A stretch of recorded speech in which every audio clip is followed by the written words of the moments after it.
Welcome, Your Excellency. Karibu sana mheshimiwa. In 2027, mwaka 2027, it will be my first time to attend our inauguration. Itakuwa mara yangu ya kwanza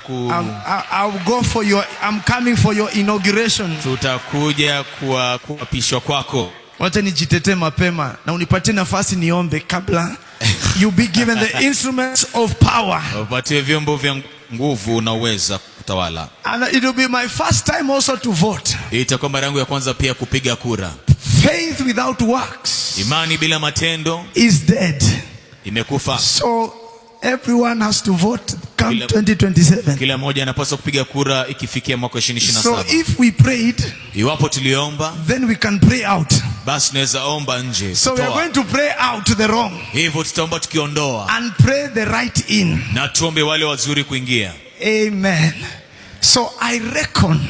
Nakumbuka. This is it says I reckon. That's reckon. Kwa Kiswahili says what? Kwa Kiswahili 10:18 inasema hivi.